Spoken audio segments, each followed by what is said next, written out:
Hello and welcome back to Sunderland.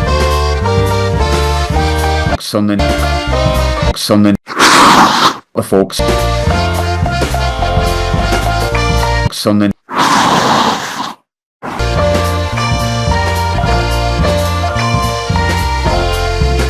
Hello and welcome back to the What the Folks Sunderland preview podcast. For once, the international break has been a bit of a welcome thing for Sunderland fans as we look to arrest a alarming run of 7 games without a win. And following that well-earned break, for us at least, we do have 2 chances for the lads to do just that over the Easter break. And first up, of course, is a little trip to Wales as we face Cardiff City. To help me preview a game as a man who hasn't spoken to me in too long of a time.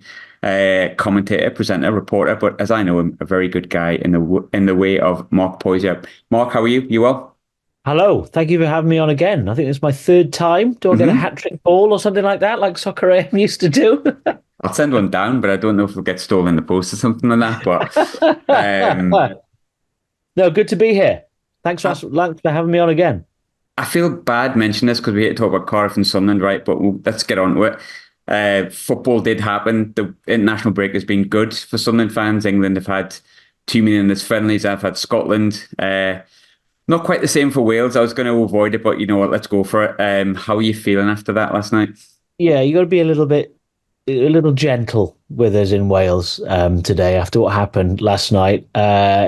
Football can be brutal sometimes in the playoffs, as Sunderland fans unfortunately know very well. I was there last night at the Cardiff City Stadium.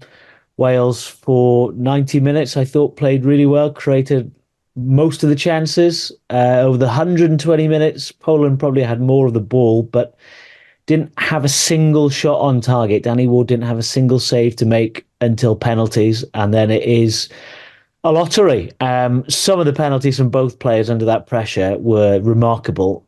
Someone's got to miss. And unfortunately for Wales, it was Dan James. So huge disappointment, obviously, because it would have been history. A 3rd successive Euros, a 3rd successive major tournament for Wales after so long without qualifying. But it is what it is. And ultimately, the damage was done earlier in the campaign in the group stage when they were beaten at home by Armenia. They lost to Turkey. You know, Wales shouldn't have been in the playoffs in the first place. But they played this campaign without Gareth Bale, the greatest Welsh player of all time. So there's a little bit of transition. I say a little bit because they've still got a lot of experienced players in there. You've got a £50 million footballer in Brennan Johnson in there. So they are changing the group to younger players. And whilst it is disappointing, there's still a lot of optimism about in Wales that this is a minor speed bump on the road to hopefully a World Cup in 2 years' time. Only Niall Huggins was fit. You would have been fine. It would have been all right. Fortunately, he's not. I think looking at Cardiff, you know, we said in the intro that we probably needed the break as fans. I'm guessing the team probably did as well. I think it's probably similar for Cardiff because they lost the South Wales derby just before the break. I'm assuming it was a game you tuned into. I watched a bit of it. How did Cardiff perform from your perspective? Why did they come out on the wrong side of a defeat against Swansea? Sort of, again, because they lose a lot of those South Wales derbies, don't they? Yes, unfortunately they do. They managed to beat them earlier on in the season, which is not the norm. It felt like normal service was resumed. Swansea seemed to understand what that derby means more than Cardiff in recent history. You may remember they did the double over Cardiff in the last 2 seasons, something which before then neither club has ever done. Cardiff caught Swansea earlier in the season in a really bad moment. They had Michael Duff as manager, which really didn't work out, to say the least. And unfortunately, they caught Swansea on a bad day for Cardiff. They were really up for it under a manager who is perhaps more befitting Swansea's mould, their plan, their style of play, however you want to call it, in Luke Williams. But Cardiff haven't been playing particularly well. They've been a bit up and down, despite the fact that, you know, before that defeat, they'd won 4 in a row. I think some of those results were masked by the fact that they played against some quite poor teams. I did the Bristol City game in that run, and Bristol City were absolutely appalling. Cardiff were a little better, but not by much. The Ipswich victory was the real standout performance. That's probably the best they've played since they beat Swansea in September. The winter has been really difficult for Cardiff, and they sort of have come out of it with a little bit more confidence. They've got Aaron Ramsey gently easing his way back in. Callum O'Dowda has been a big loss for them as well. He's just returned, having not played in 6 months. But they're sort of a team that is treading water a little bit. I think everyone got a little bit carried away when they did well at the start of the season and started talking about playoffs. You know, mathematically they can still do it. I think realistically, we've just got to hope for maybe finishing in the top half of the table. But that's better than last season, because had it not been for Reading and their points deduction, Cardiff would have been relegated. So the bar was set quite low before this season. So it's definitely an improvement. But recent weeks have been a bit Jekyll and Hyde, really. So we're not quite sure what kind of Cardiff team are going to turn up at the weekend. Interesting you mentioned the game against Ipswich, because I watched it, and in typical Graham fashion, I went, "Oh, Ipswich this season, they've just got all the luck. Cardiff are never going to score here." And then lo and behold, Cardiff went and scored 2 goals that, to be honest, they massively deserved. And it was a really good performance. And I think when you get a result like that against a team who, you know, I don't think Ipswich have been lucky, but they've had one of those seasons where they just seem to churn out results no matter what. And Cardiff managed to switch that round and get the 2 late goals, a really, really, really late winner. Obviously, fans delighted, buzzing with it. And it feels like a kind of statement result when you've got the best part of 8, 9 games to have a bit of a run at the playoffs. So how disappointing was it that they followed it up with the performance they did against Swansea? Because it really should have been lift off a little bit after that, shouldn't it? I don't think it would have mattered even if they'd lost 10 in a row. When you play Swansea, as far as the fans are concerned, you've simply got to get a result, whatever. But yeah, it's exasperated, isn't it, by the fact that they played quite well against Ipswich. There's a really good atmosphere at the stadium. And it was one of their best performances, as I've alluded to already, in a long, long while. And it just never didn't happen at Swansea. Swansea seemed to want it more. Erol, the manager, said that he felt a few players were hiding in that performance. So you can look at it 2 ways, really, from a Sunderland point of view, at least. You know, are you going to get a Cardiff team that are still sort of licking their wounds, or will you be getting a Cardiff team that are going to come out and make a response to a really, really big loss as far as the fans are concerned? It doesn't matter where you are in the table. That game really matters to the supporters. And as I've touched on already, Cardiff are very difficult to predict. They're very difficult to judge this season. They play well some weeks. The winter, as I've mentioned, was a real struggle. They had some really difficult matches, difficult performances. You'd like to think, if you're a Cardiff City fan, that there has to be a response. And having got to know Erol Bullett throughout this season, he certainly won't allow them to just sort of sulk and the season sort of fizzle out. He will want a response. He will want them to play till the end, because we have this uncertainty at Cardiff City. No one really knows what's going to happen at the end of the season. The manager's contract is up as we speak right now. There is no new contract on the table for him. And Cardiff have been through a lot of managers recently. The only person who knows what's going to happen is over in Malaysia, and we never really hear from him. I forgot he existed with Cardiff, actually. But he does. You can never forget when you're a Cardiff City fan, though. He's always there. At least the shirts aren't red for once. The home shirts anyway.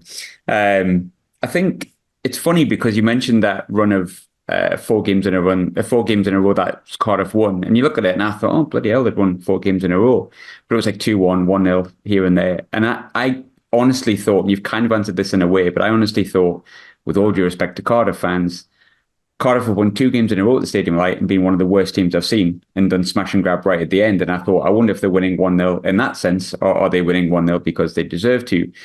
Those 4 games that they won in a row came against teams out of form a little bit, like Ipswich aside.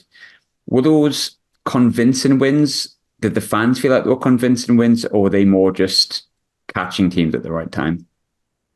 Well, they certainly enjoyed the Bristol City win. I was, as I say, I did that game, and the celebrations at the end were far more entertaining than the actual game itself.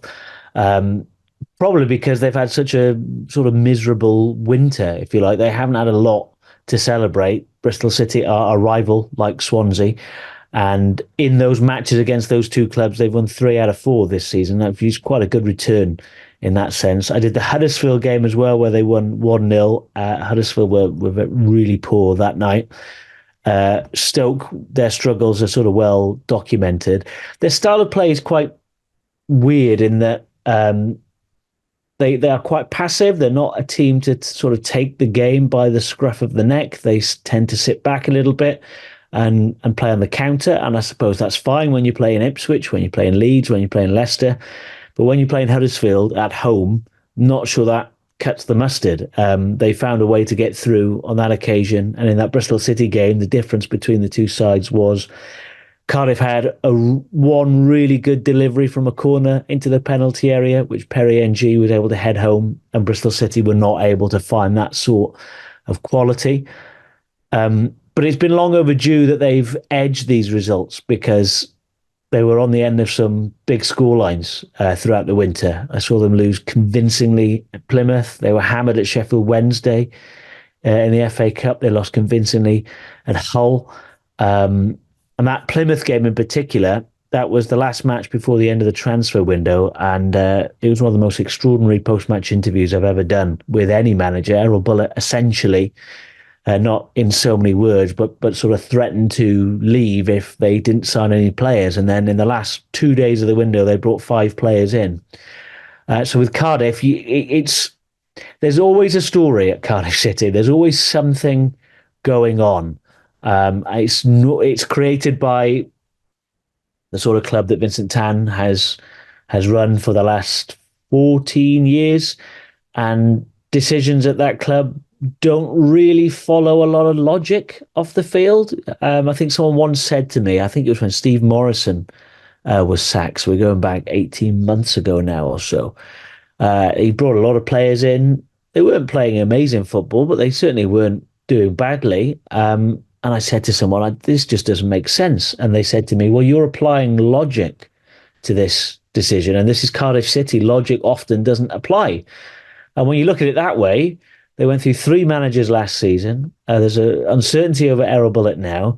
And if I was to tell you that Cardiff City have not had the same manager in charge on the opening day of 2 consecutive seasons since Neil Warnock, it tells you that the upheaval that they've had about trying to sort of find their way back to the Premier League, which at the moment looks, even if you're an incredible optimistic Cardiff City fan, like a very long, long way away.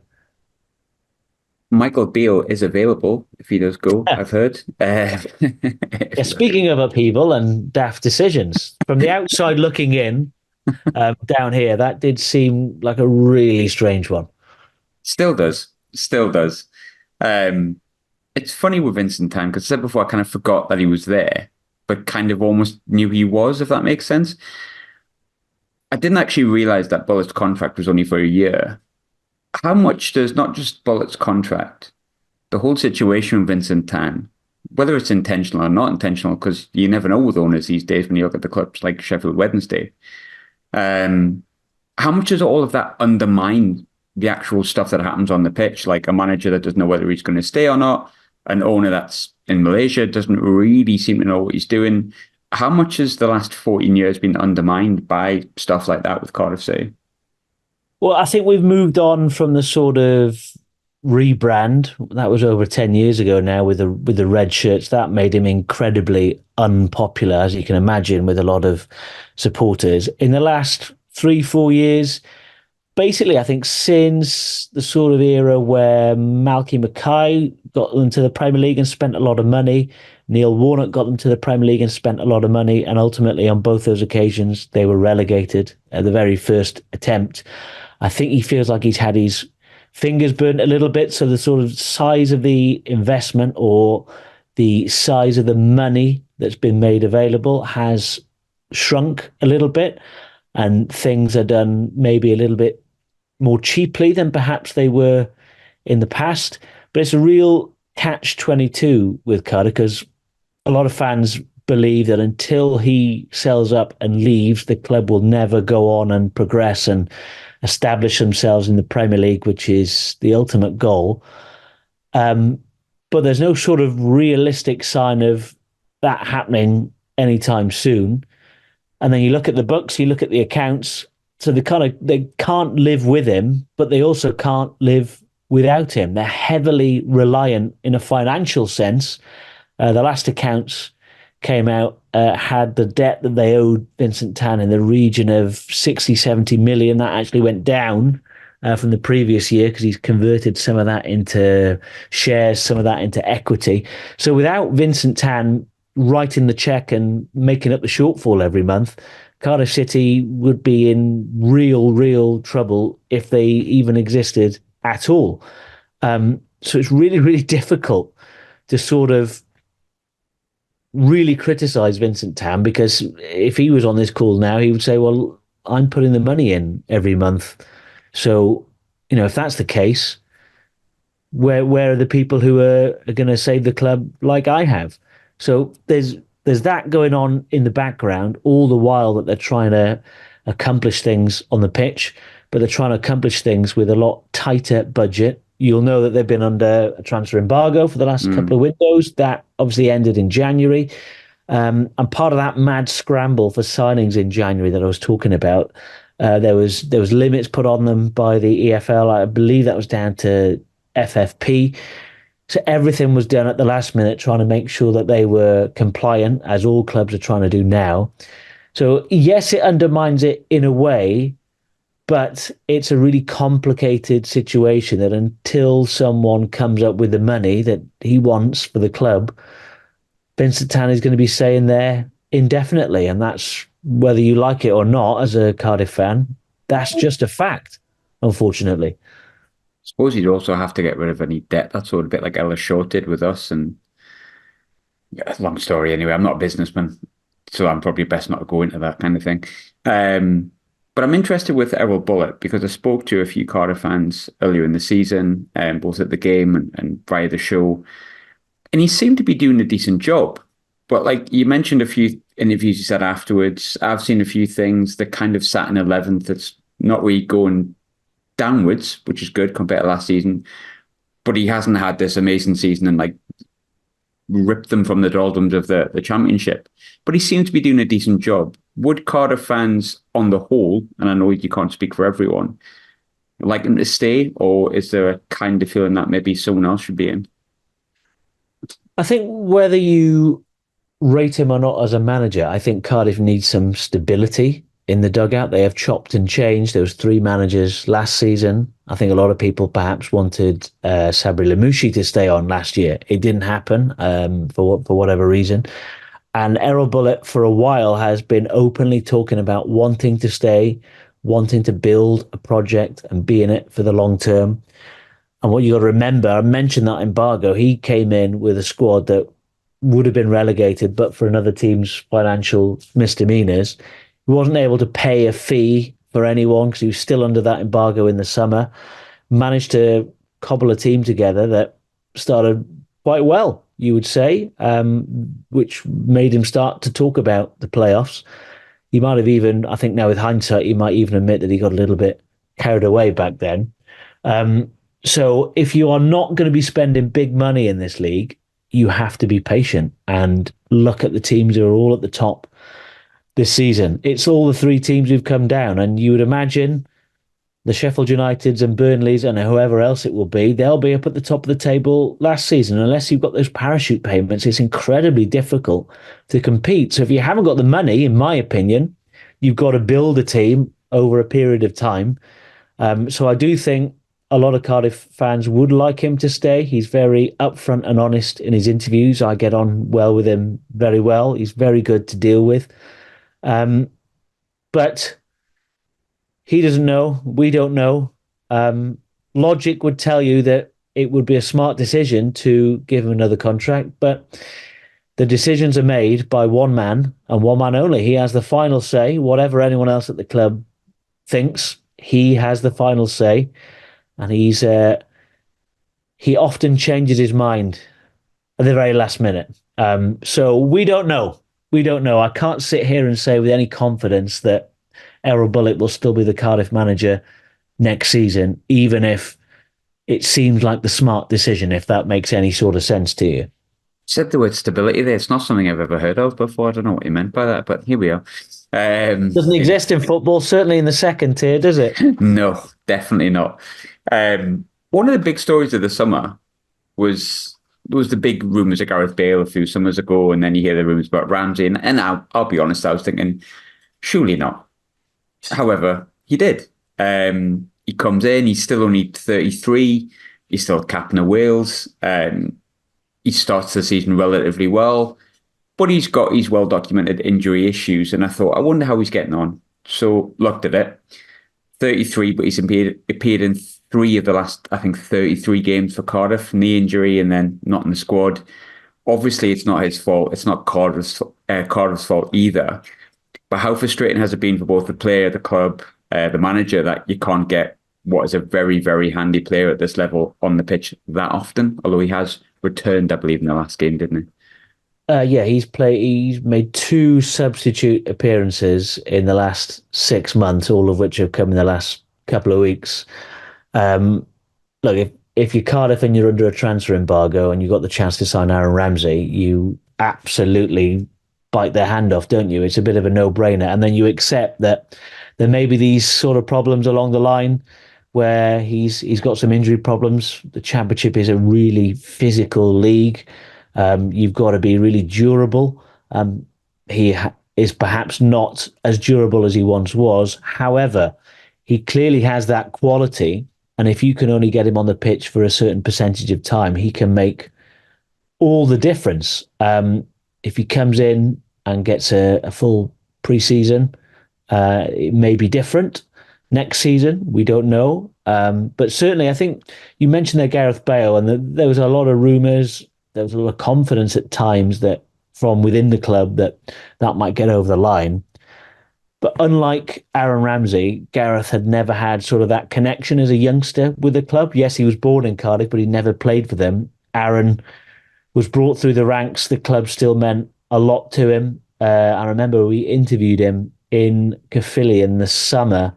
He was opening up a soccer school or something like that at a local school. And this is before his return had been announced, but he didn't dismiss it. And he talked about how much he loved Cardiff and how one day he'd like to come back. And you may remember he came back on loan after he had that really horrific injury at Arsenal. So clearly Cardiff means a lot to him. You would imagine as well he had one eye on Wales and the internationals, because I don't know if you know this, Cardiff and Wales share the same training facility. So he's always nearby to FAW medical staff. That must have been a big factor in his decision as well. So he will want to get fit because he'll want to play another World Cup. He would have wanted to have played at the Euros. Obviously, it's not going to work out that way. But they do have someone in their squad who, if they can get fit, even if it's for, as I say, only a small percentage of the games, how many points can he add to your tally? And the answer is, well, you can't really measure it. But certainly he's got that sort of X factor. And they have badly, badly missed him over the last 6 months. There's no doubt about that. And you only have to look at the way they've tailed off to see that, even if you haven't watched a single minute of Cardiff playing football this season. Yeah, because I think those first 7 or 8 games that he played, I think he'd had like 4 or 5 goal contributions. And Cardiff. It's not even what he does on the field. It's what he brings to other people just simply by being there. His presence in the changing room. He's such a big name. He's the fans' biggest hero. He has to give everyone an extra spring in their step. Yeah, absolutely, especially at this level. I think with Sunderland, I'll be honest, we've probably given up on the playoffs. Unless there's some really positive people listening to this, then fair enough. I salute you. Cardiff are only 1 place ahead of us, but they're 5 points ahead of us. I think you've got to be very positive to think Cardiff could do it as well. But I did look at the fixtures, and outside of Southampton, you don't actually play anyone from the top 6 towards the end of the season. Win on Friday, get a good result on Easter Monday. Is there still a bit of confidence that you could get a surprise late playoff spot, or is it just finish high up the table as we possibly can? Well, Erol Bullet is no longer talking about the playoffs. Mm. Even when they went on 4 wins in a row, we sort of asked him, "Well, is it back on?" I think he's learned his lesson a little bit. He just wants to finish the season as strongly as possible, finish as high up as possible, beat last season's points tally, do better than last season. Well, they've already ticked that box already. And if he focuses on that, that's more likely than not to get him a new contract and see where it takes them. Looking at it objectively, I don't think they've got enough to make the playoffs. I think the teams above them, having seen a lot of them this season, teams like Hull, for example, I think big fan of Hull. I think they're really, really good. Coventry are really, really good. Are Cardiff going to get that much more points in the bag over the final 8, 9 games than the other teams are? I'd be incredibly doubtful. But stranger things have happened in football. That's why we all follow this game, isn't it? Because you just never ever know. Sunderland could still make it if they get their act together. Cardiff might still make it. That's the beauty of football. Things happen that you would never ever think. I talked about logic earlier, didn't I? Football in general sometimes doesn't follow logic, which is what keeps us all going. Sunderland definitely don't apply logic in weird and wonderful ways, both positive and negative. Um, what would be success for Cardiff? And I know that's a hard thing to manage because every fan base has your most positive and your most negative fan base, and everyone has a different opinion. Everyone's their own person. But what would be classed as a positive season come the end of the year based on what you've had the past few years? I think it's already a positive season because Yeah. they've been fighting relegation the last 2 years. Certainly last season was miserable, to say the least. 3 managers, they could have had 4 managers, really. The football and the results at times were pretty horrendous. So this season's already better than last season. And fans accept with the embargo that it's a long-term process. Ultimately, they want to get back to the Premier League. They will feel like a lot of clubs in this league that a club of their size, Cardiff is a capital city, that they should be in the Premier League. And when they have got up in the last, well, recent years, they've not really given it a proper go. They've really struggled on both occasions. They've never come close to staying up. So it's the same goal as everyone else, really, ultimately, to get back to the Premier League.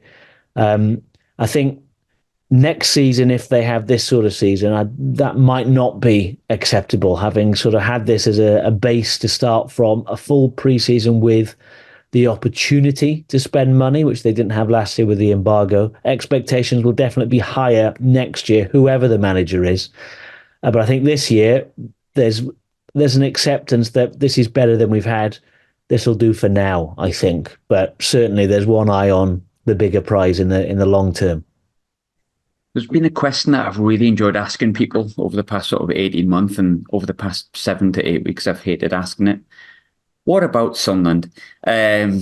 We felt like a team that has been really good fun to watch from the outside looking in, that has been making real strides, pushing forward, getting in those playoffs last season, buying young players from, abroad and different academies. And it's really felt like there's some fans I've spoken to on this that have gone, yeah, I really like what Sunderland are doing. It's kind of gone a little bit sideways, backwards, and downwards over the past few months. Sunderland are never not entertaining in a really depressing way sometimes as a fan. What have you made from the outside looking in of, I suppose, Tony Mowbray being sacked, Beale coming in, Beale going, the Black Cats bar scenario? It's been a bit of it's not been great over the past few months. I'm curious as to how it looks from the outside looking in. Well, I think we mentioned it earlier on, well, very briefly. If you're not a Sunderland regular watcher, you have to look at it through the prism of that managerial change in December, which to everyone who doesn't follow Sunderland week in, week out, look really baffling, to say the least. And you only have to look at the results since then to see that it clearly, with hindsight, was the wrong decision. Absolutely the wrong decision. You tell me, really. Michael Beale has been dismissed. I'm quite surprised he lasted as long as he did, if I'm honest, looking from the outside. Um, is there going to be a new manager before the end of the season? Are they going to wait till the summer? Are they writing off this season. Because I remember seeing Sunderland last year, and Jack Clark really caught my eye. Sunderland were really good to watch. Um, you had playoff disappointment like Wales did last night. Could have kicked on from there, and it just seems to me from the outside that managerial change has absolutely killed you, and I still can't get my head around that why that decision was made. I think the decision to bring in Beale was a very strange one. Obviously, everyone has their own opinion, but yes, about writing the season off. I think if you look at the statement when we appointed Mike Dodds and Beale had gone, the statement said we're going to focus on finishing as high up the table as we can, which to me sounds a bit written off. But obviously, people have different opinions on it and stuff like that. But yeah, it's not been great. You've got the best part of 7 games without a win. Most of them we haven't looked like winning or been close to winning. There's been a couple of tough games in there with Leicester, Southampton away and stuff like that. But yeah, it's not been perfect. And it's weird because it's almost a year ago to the day that we went to Cardiff, won 1-0. I think it was Easter Monday. Remember doing the game, yeah. Went on a great run. Now we sit 12th, unlikely to make the playoffs this year. But I had a fan on last week that said, from the outside looking in, don't worry too much. You're still in a relatively healthy position. But I know you can't answer this question really, but I'm going to ask it anyway. What do you think Sunderland could do with in the summer? Because I'm guessing that's when the change is going to happen. What do you think Sunderland appear to be missing from the outside? What kind of manager would you pinpoint as a good appointment? And I know I'm putting you on the spot a bit there, but I'm just wanting you to say Steve Cooper, basically. Well, we like Steve Cooper in Wales. We do too, if you're listening, Steve.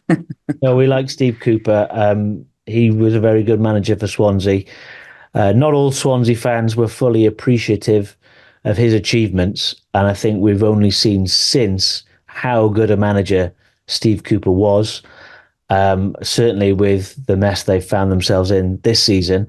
I actually think Steve Cooper would be a incredible Wales manager many years down the line. How realistic that is or not to happen, I'm not quite sure. Yeah, if I don't know, I don't know if Steve Cooper is a realistic shout or not, but he would be an excellent manager.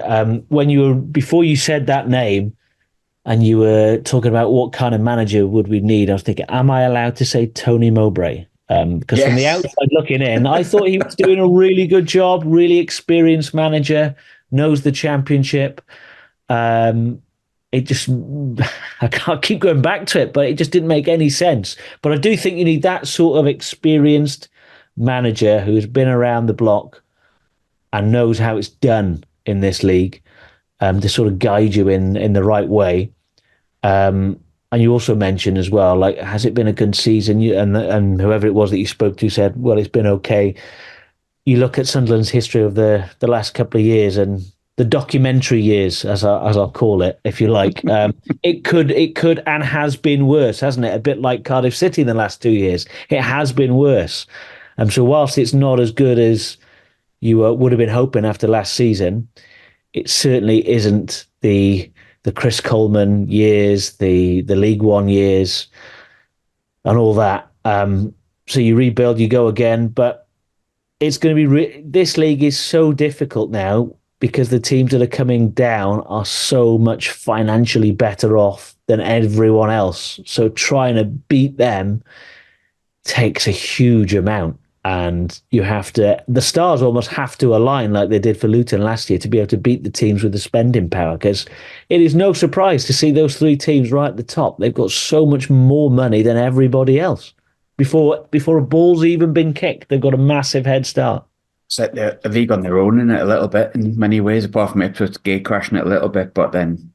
Well, that'd be really interesting to see how that plays out for the rest of the season. And if either Ipswich don't make it how they do next season, or if one of the 3 relegated clubs doesn't make it how they do the following season, because someone's got to miss out.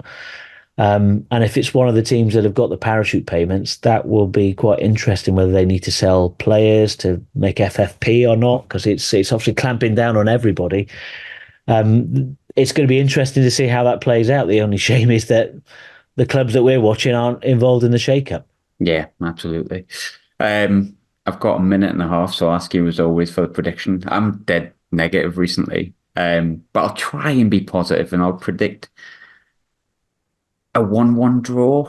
I think it's kind of set up for a draw on Friday, I think. Is that a positive prediction? A 1-1 draw? Is that how bad it's been recently for you? Maybe realistic.